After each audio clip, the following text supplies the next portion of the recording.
morning and welcome to Rising. Thanks for tuning in on this Tuesday. Let's get right to the show. Yeah, well, Robby, over 100 staffers at the State Department signed an internal department dissent memo accusing President Biden of spreading misinformation on the conflict in Israel and Gaza and alleging that Israel is committing war crimes in Gaza. Now, in response, Secretary of State Antony Blinken released his own internal note telling department employees that we're listening to those who disagree with approaches we are taking. The Palestinian Health Ministry reports over 11,100 Gazans have been killed since October 7th. While there's no breakdown between fighters and civilians, most of the dead are women and children.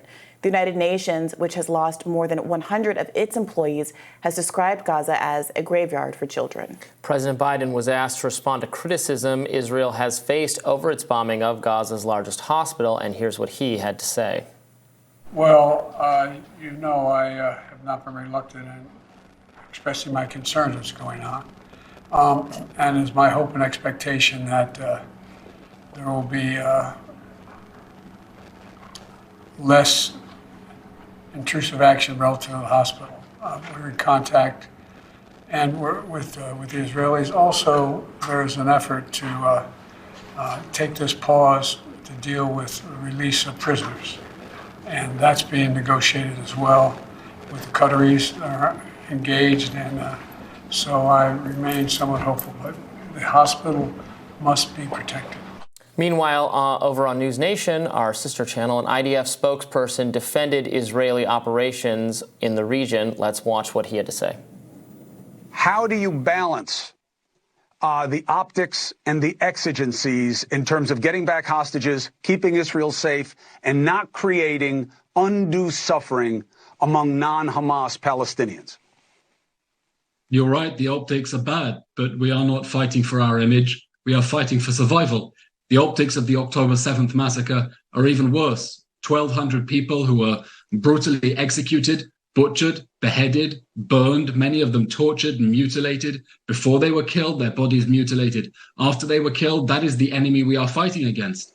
The genocidal terror group that is promising to murder every man, woman, and child in the country, and is telling us that if we do not stop, it will do another October 7th and another October 7th until it has murdered all of us and destroyed the state of Israel. The contrast between his words there and the imagery of Palestinian children is an interesting choice there editorially. This comes as reporting from Haaretz claims that only one baby was killed by Hamas, regrettably and tragically, of course, during the October 7th attack on Israel. So Haaretz has been doing, it's obviously an Israeli paper, has been going through and trying to find all of the names, ages, and identities of people who have been killed. And partly it's their investigation that's caused there to be this revision down of the number from 1,400, which is the number we've all been citing as a number of people tragically lost on October 7th, to less than 1,200. The number is now 1,100 odd deaths. And the breakdown is that there were a number of children, I think it said 3 to 17 minors, and 0 to 3 babies. So it's interesting to see as time goes on, it was a horrible event. There was a lot of melee. There was a lot of crossfire. A lot of the people who were caught up, Israelis that were caught up in the exchanges on the 7th, said that some of their loved ones were caught in the crossfire and were killed by IDF bullets. That's not, to say that they're responsible, but that this has been an ongoing discussion. And now that some of the dust has cleared and bodies have been able to be counted, I think more easily because they're not in an ongoing war zone the way that Gaza is, they've revised some of those numbers down. And so far, no one's been able to account for more than one baby so far. And there is some significant evidence that baby was one of the ones that was killed in the IDF crossfire. This is the tallying that's going on. I don't have a substantive response to you because I didn't look very thoroughly at that Haaretz article. I saw the person I saw that you retweeted on that front, Suleiman, is that his name? Mm-hmm. Is one of the figures who has continuously tweeted claims that pictures of dead Palestinians that are actually pictures of people in Syria from unrelated events years ago, so I don't really trust this source. I'd have to look more closely at what Haaretz is claiming. I saw some information that they're saying a 9-month-old, but that's not a baby somehow, or that's like the cutoff for whether that's a child but not a baby. At some point, it seems to me like we're drawing distinctions that really do not matter. What I was pointing to was, I said specifically, I'm looking at the chart that Haaretz put out, which says that there might be 17 or so minors. That's what I'm focused on. Yeah. And that's obviously tragic. The point is that a dozen plus children were killed on October 7. But it's notable when we're talking about the scale of the optics, like the guest on that Cuomo was talking to was saying, if we're talking about the scale of the optics, his insistence was the optics weigh heavily in favor of Israel, that the events on October 7th were much more gruesome than what we've been seeing unfold over the last 4 weeks. And simply, if you look at the new numbers, it could be 3 times as many as what Haaretz is reporting right now in terms of deaths. But we have to grapple with, if we all agree that a dozen, 2 dozen, 3 dozen children, which is much higher than what's being reported, of course, but even if we agree that those were the numbers of children killed on October 7th, isn't it even that much more horrible and dastardly that we're talking about 4,000 plus children that have been killed in Gaza over the course of the last month? I don't want to pit these two things against each other in terms of their gruesomeness. Well, that's exactly what that guest did. And I'm just pushing back against that framing. Well, it sounds like you're trying to undermine the gruesomeness of October 7th by continually picking at these, well, there was this many children, but not that many children, and oh, some of them were soldiers, and oh, it was a horrific terrorist attack committed by an evil group that carried people off and are holding them now. That doesn't mean that everything Israel has done in response is appropriate. I'm very concerned about the proportionality. I don't think we should continue to fund it, which is, I guess, the ultimate aim of this State Department memo, although I should note, and someone please correct me if I'm wrong, but I've not actually been able to find the memo itself. It seems to have been reported on and I think obtained by Axios, but they didn't, this is just a personal pet peeve of mine, they obtained it, but they have not, as far as I can tell, I can't actually see it. It seems to me it's unsigned, except that maybe the organizing person is named and known, the State Department official who organized it. I think dissent is good, and government employees who disagree with this policy should speak up. And if their ultimate goal is to discontinue funding to Israel, that's a goal I agree with. I don't like the spreading misinformation framing coming from the interior of the deep state. We have a bad history with them using that term and being wrong, including what they said, again, government employees broadly defined, experts, national security experts, saying, for instance, the Hunter Biden laptop is misinformation. So I wish they'd steer clear of that term. Oh, I thought it was ironic and a good use of the word, given how much the State Department itself and government agencies themselves have used that terminology as a cudgel against people trying to tell the truth. I thought it was a kind of a self-aware use of that word for exactly those reasons, but I could be wrong. I thought it was a kind of a masterful own to say, you're the ones that are out here accusing everybody of misinformation, when you yourself are frankly ignoring, even with Blinken's response. It was a kind of I see you, I hear you response.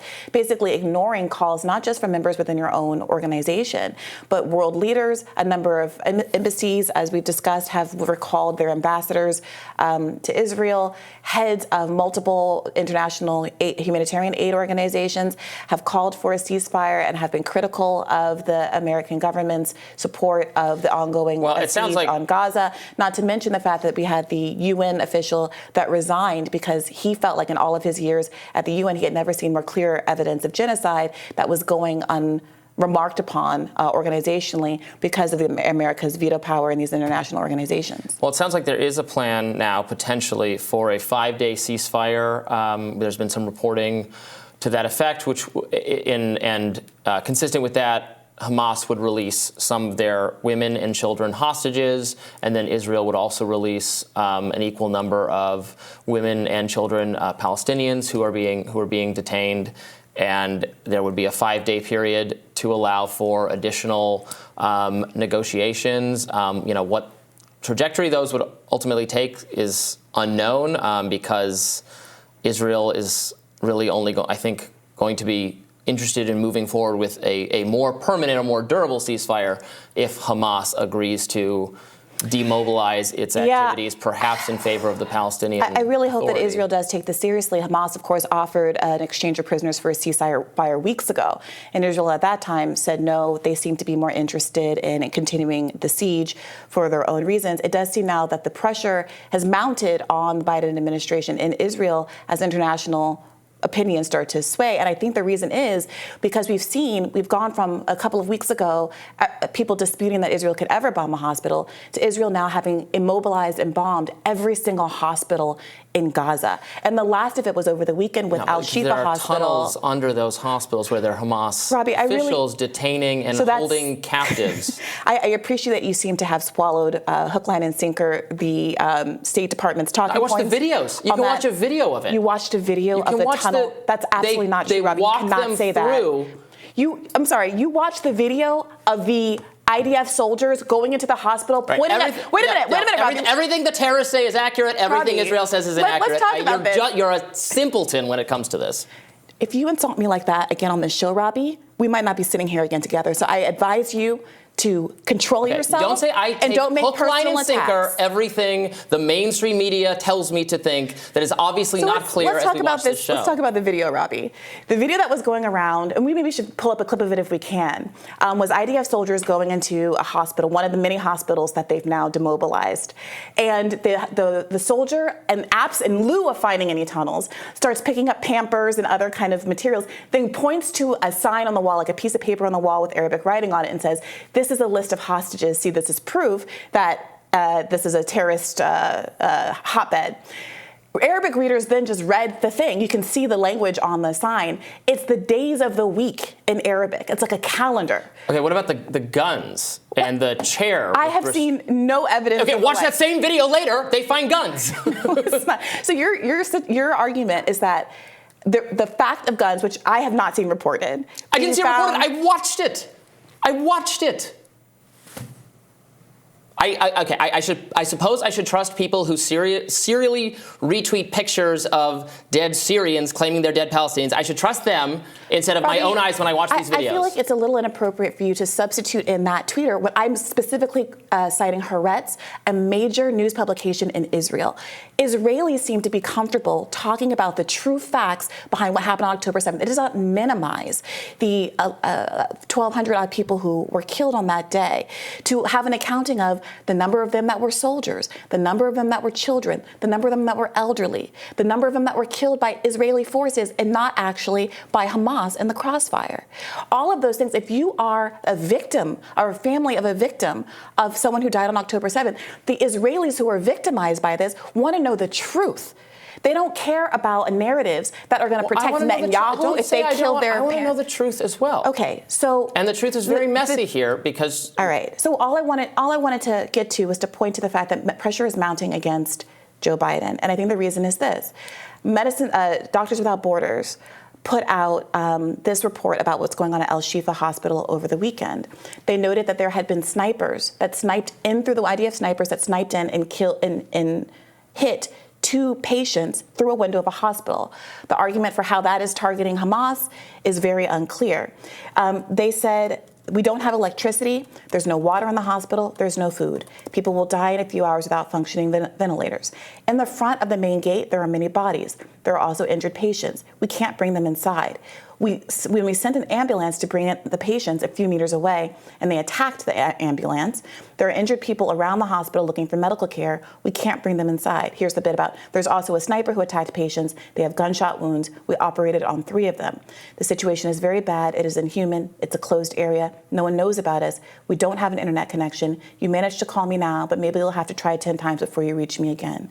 The medical team agreed to leave the hospital only if patients are evacuated first. We don't want to leave our patients. There are 600 inpatients, 37 babies, someone who needs an ICU. We can't leave them. I think that kind of reporting is exactly why Biden is feeling the pressure to put the pressure on Israel to at very least do a temporary ceasefire.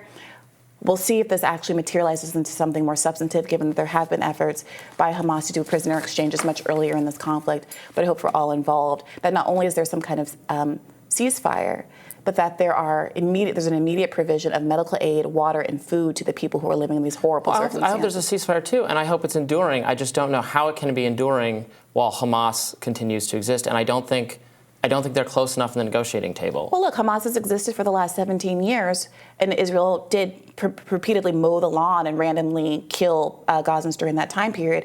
But certainly the level of gruesome civilian death that we've seen in the last 4 weeks is unprecedented. So at the very least, Israel knows how to coexist with the people they've been keeping in the open-air prison for decades. They're not going to... They could at least return to that status quo. I don't think the state of Israel is willing to return to a status quo, given what happened on October 7th and given Hamas's stated commitment to have more October 7th until they get everything that they want. Yeah, I think that's right. I don't think that Gazans are willing to continue to live indefinitely in an open-air prison in violation of international law. I'm talking about Hamas. Right, and Hamas... Does Hamas need to be the governing body of the people in Gaza? I don't know. Do you want to hold another election? Do you want to... Of course. Wait, but do you want to do regime change? Because this is what Hillary Clinton was being criticized for just in the last week for saying that I don't want to misquote her, but she said something along the lines of we should have been guaranteed more closely the outcome of that election. Like we should have controlled the outcome of the election. Well, hopefully it can be done via diplomacy. But the state of Israel is not going to tolerate Hamas on its borders, given what happened. That's evident, and that's why we're seeing ethnic cleansing and genocide. And Hamas is not going to tolerate the existence of the state of Israel. So this idea that there could be that is a fantasy we're projecting onto them. Both sides have wanted to fight, so they're fighting, and innocent people are dying by the thousands. And it's terrible, but that's the way it's going to be unless Hamas is dealt with. But I hope there's an enduring ceasefire and they work things out, because I don't like seeing these images of blown apart people on either side of this conflict, and I don't think U.S. policy should continue to endorse or support it, and I wouldn't have thought U.S. policy should do that anyway. It's not really our business. It doesn't serve our security interests. It's our money, not theirs. So we don't have disagreement on that, but we will continue to monitor. I apologize for what I said and losing my temper earlier. I did not mean to also imply that you are a state. No, you're fine. This one's on me. You're fine. More Rising right after this.